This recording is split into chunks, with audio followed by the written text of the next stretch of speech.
Buenos días, les vamos a hablar un poco sobre el control bioquímico y nutricional en el entrenamiento.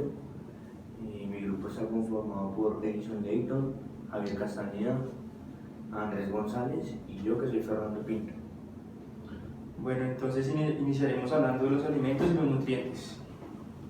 La alimentación y los nutrientes están muy de la mano, por ende, el alimento es el que se transforma en nutriente en el organismo y así lo utiliza como energía, también para reparación y crecimiento de tejidos, y también proporcionan palatabilidad, que esa es una característica del alimento, el cual proporciona como una sensación de gusto o agradación, ¿no?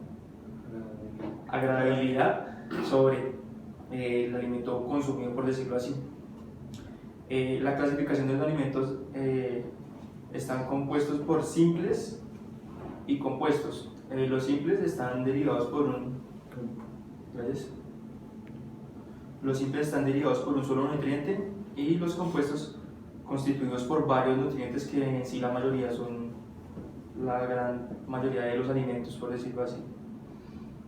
La clasificación de los alimentos también está hecha por leche, sus derivados, los huevos, carnes, pescados, legumbres, hortalizas, frutas, cereales, pan y mantecadas.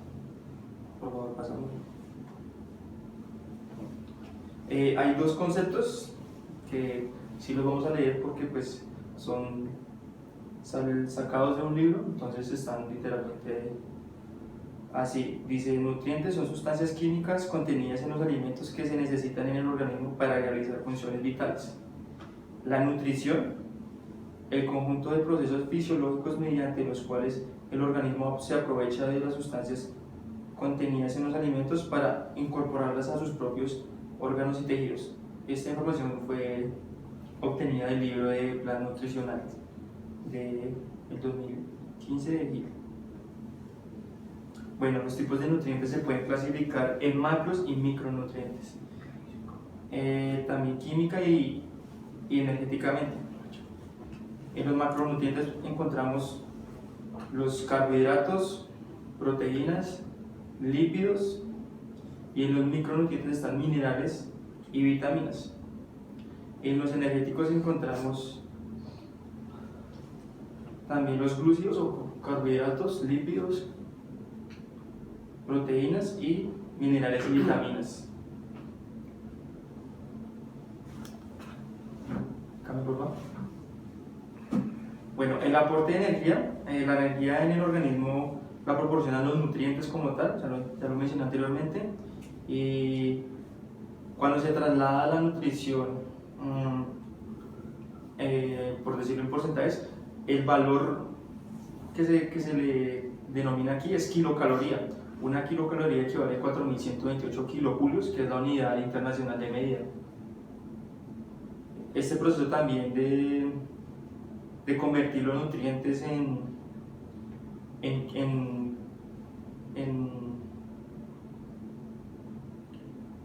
el proceso que convierte los nutrientes en energía se llama oxidación, ya sea oxidación de carbohidratos o de lípidos. Siguiente, Pacho.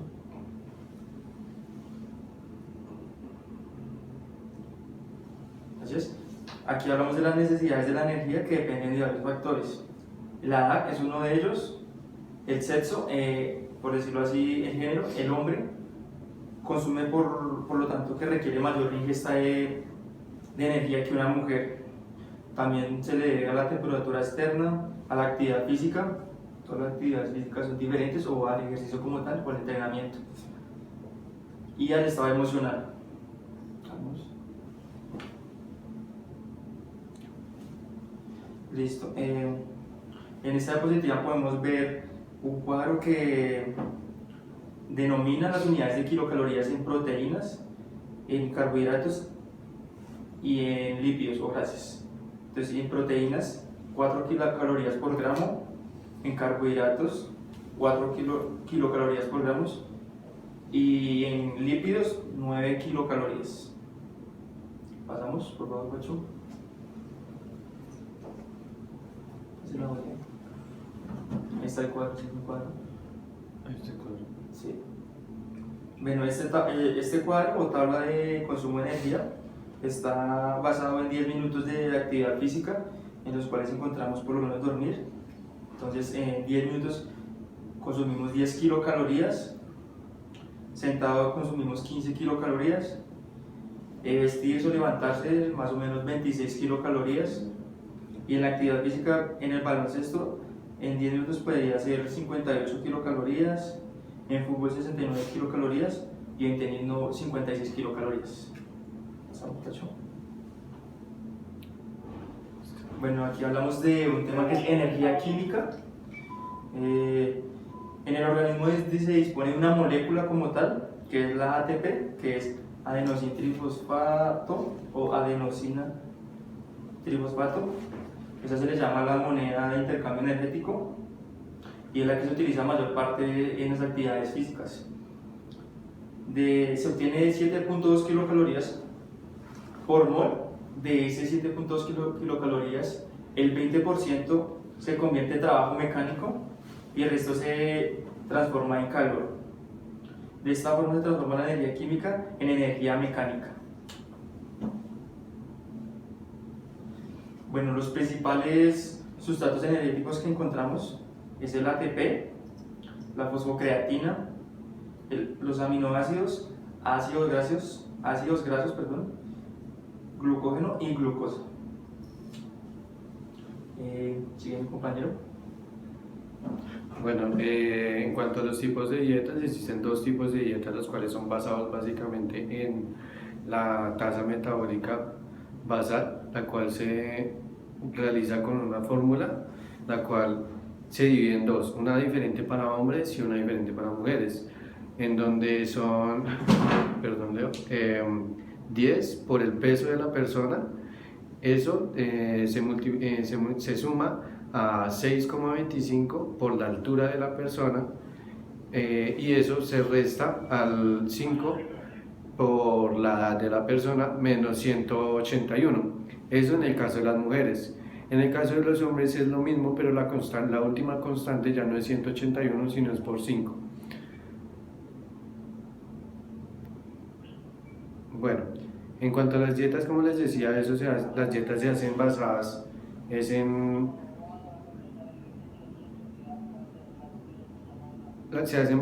en la tasa metabólica basal, en donde existen dos objetivos: o subir la masa muscular, es decir, una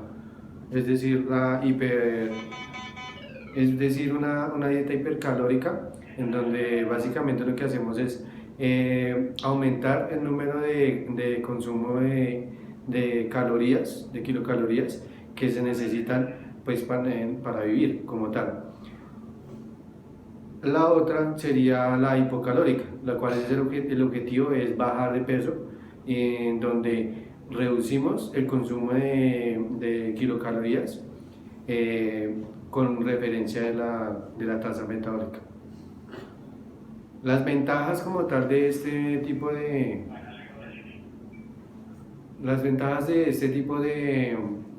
dietas es que se cumple el objetivo, pero el inconveniente de estas es que se genera un desorden metabólico. Bueno, en cuanto a las desventajas, se produce un desorden metabólico, como les decía, en donde básicamente se puede existir un efecto rebote, en el cual si yo hago una dieta durante un mes y sigo estrictamente esa dieta, digamos en el caso de las hipocalóricas, para bajar de peso, y de un momento a otro pues yo ya cumplí mi objetivo de bajar de peso, en este caso yo quiero bajar de pronto a 58 kilos, entonces bajo a ese objetivo, y al momento de yo cumplir ese objetivo, entonces yo digo no, ya dejo de seguir la dieta, entonces ya se genera una ansiedad porque en vista de que ya cumplió su objetivo, cambia su estilo de vida de un momento a otro y empieza a consumir más de lo que debía, cambia su dieta de un momento a otro lo cual genera que toda la energía que se consumía o la que se reservaba y ahora la que se consume se lleva directamente a las grasas, se empieza a acumular. Eso genera un efecto rebote. En el caso, pues prácticamente no sirvió de nada la dieta. Existe una forma de entablar una buena dieta. En caso de las hipocalóricas, siempre se debe tener por lo menos en el plato verduras, frutas, cereales como tal. Y en las hipocalóricas es importante también tener una gran cantidad de carbohidratos y proteínas. Es importante también que las dietas se dividan en 5 en cuanto a las hipocalóricas. Con esto se reduce la ansiedad al comer. Obviamente las comidas van a ser en pequeñas raciones y en el caso de las hipercalóricas las comidas van a ser de grandes raciones, siempre con un alto contenido de carbohidrato y proteína, ya sea vegetal o animal.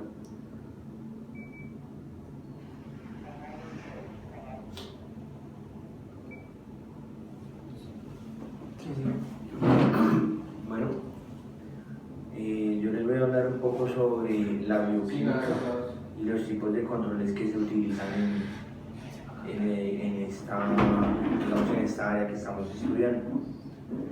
Ya está.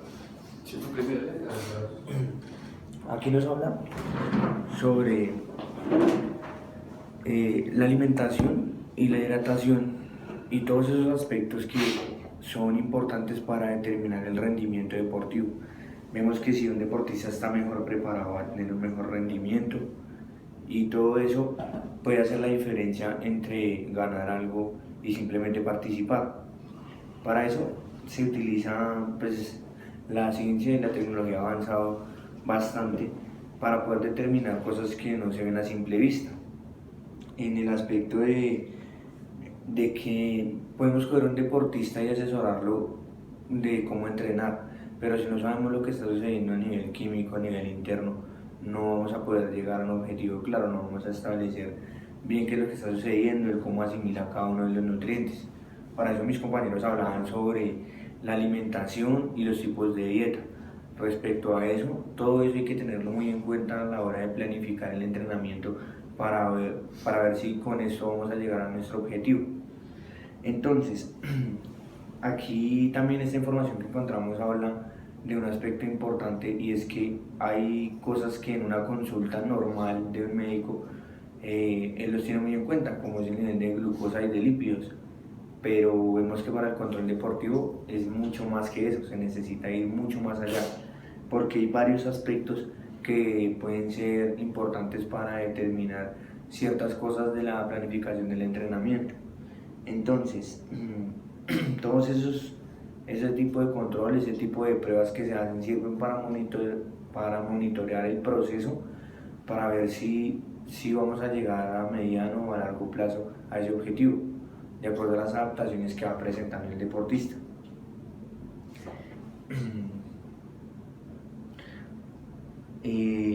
Como les explicaba, la alta exigencia que se presenta en los deportes a nivel ya profesional, muy competitivo, hace que se deba llevar un control sobre el rendimiento del deportista, ya que sin este nos limitaríamos a que él sí mejore, pero de pronto no podemos explotar su máximo rendimiento, sus mejores capacidades.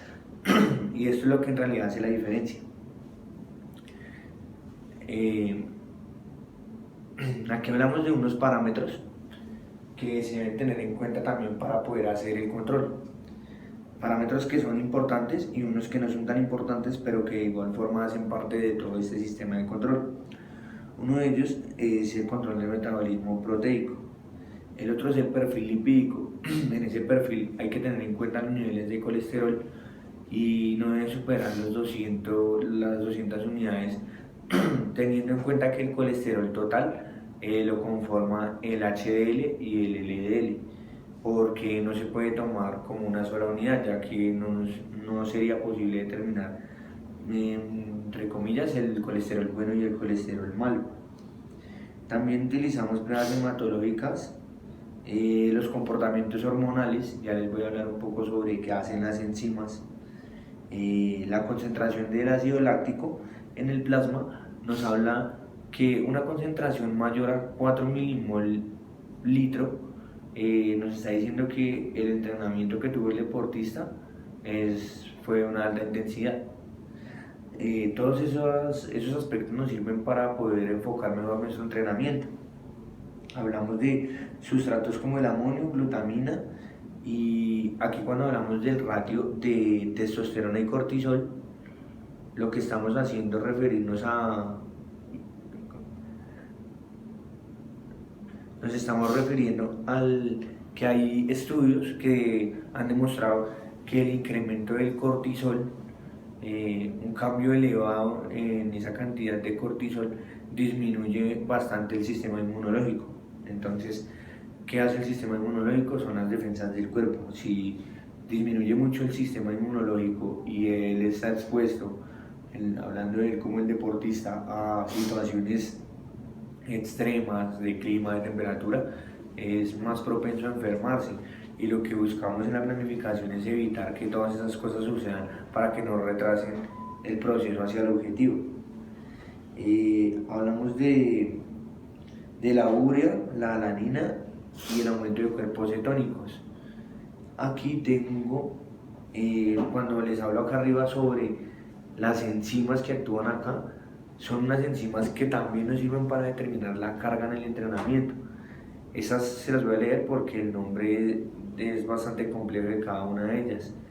Entonces, aquí la CK, hablamos de la hormona creatinquinasa, de la LDH es un lactato deshidrogenasa, y luego siguen dos transaminasas que son las que se encuentran adelante del LDH. Esas hablan de la glucosilacética y el AST, que es el aspartato aminotransferasa. Todas estas cargas lo que hacen es mostrarnos que en concentraciones altas de estas enzimas el entrenamiento fue elevado y se produjeron rupturas en las microfibrillas del músculo. Esto, como lo vemos, no lo puede hacer cualquiera en su entrenamiento. Para eso se necesita tener dispositivos, tecnología, tiempo para poder llevar ese control. Por lo tanto, este tipo de análisis van enfocados a los deportistas de alto rendimiento, quienes cuentan con un laboratorio, quienes cuentan con mucha ayuda tecnológica para poder llegar a esto que estamos hablando, de algo tan puntual respecto a cada uno de sus organismos que puede hacer la diferencia. Bueno, aquí les vamos a hablar sobre los aspectos que se deben tener en cuenta en el momento de hacer este sistema de control. Uno de ellos es que hay que entender muy bien los análisis de laboratorio. De nada nos sirve tomar un lactato, tomar urea, ninguna de esas medidas si no se tiene una correcta interpretación de ese análisis. Hay que saber para qué se toma, por qué se toma, cuáles son los parámetros normales para poderle sacar provecho realmente a esa información. Hay que realizar un asesoramiento dietético, nutricional, muy personalizado, de acuerdo al deportista, de acuerdo a su gasto metabólico, de acuerdo a la intensidad con la que tenga el entrenamiento. Hay que diseñar una dieta que no lo descompense ni que tampoco le dé algo que le esté sobrando. Hay que determinar el estado del deportista y proponer estrategias individualizando la alimentación. Lo que les decía, en el caso de deportes en equipo, hay que tener en cuenta que aunque el deporte es en equipo, muchas veces unos deportistas hacen una función que no hacen otros, entonces hay que ser muy específico en el momento de la planificación. También se debe tener en cuenta la fase del entrenamiento, si es de preparación, si es competitivo, para saber a qué nivel de intensidad y carga se está enfrentando el deportista.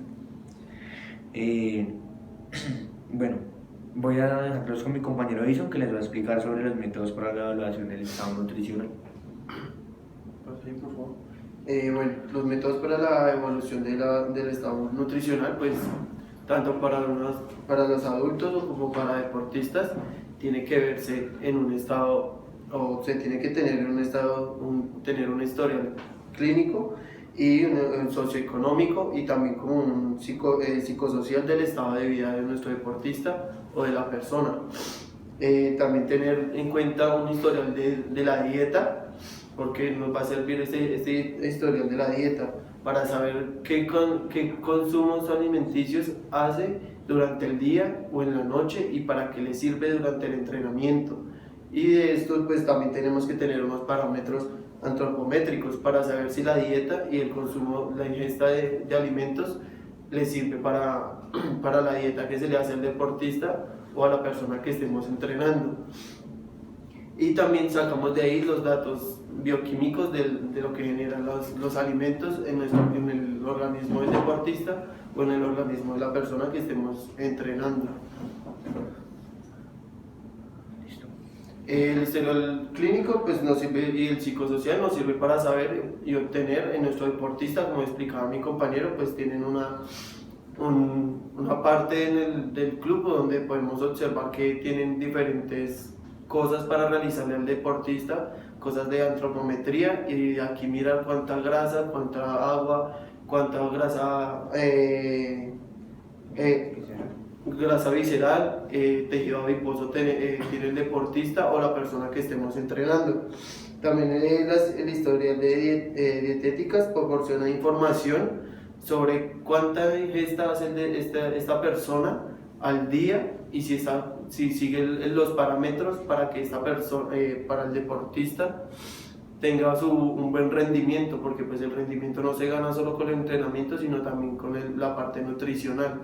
Si el deportista se dedica a comer comida chatarra y no comidas saludables y a comer como lo diga el entrenador o el nutricionista, pues va a tener unas cosas complejas a la hora de estar entrenando o ir a una competencia. Igual para una persona que vayamos a entrenar. La siguiente.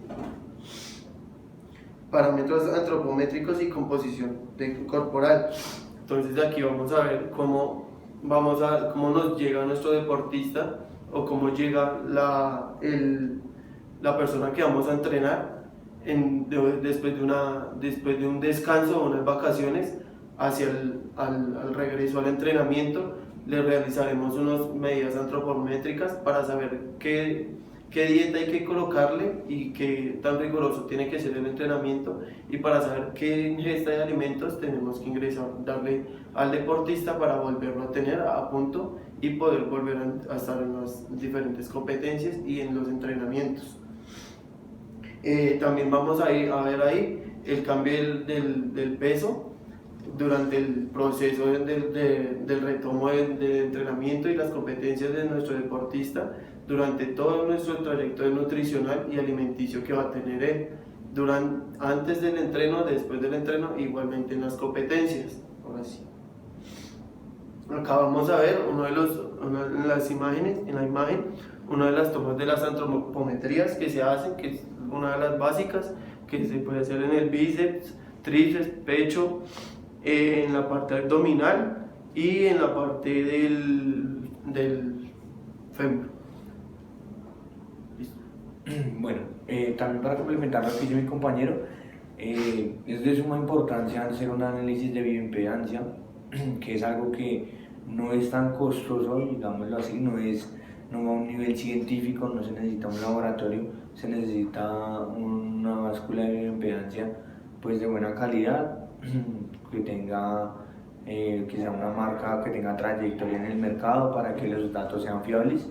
Y esta máquina nos suministra información importante, nos suministra el peso, nos suministra el IMC. Previamente hay que tener la estatura del individuo, la edad y el género para que ella nos calcule el gasto metabólico, la grasa visceral, el porcentaje de grasa, el porcentaje muscular y la edad biológica. Hay aspectos que no son tan relevantes como la edad biológica, pero nos sirven para tener una idea acerca del estado físico que tiene el deportista.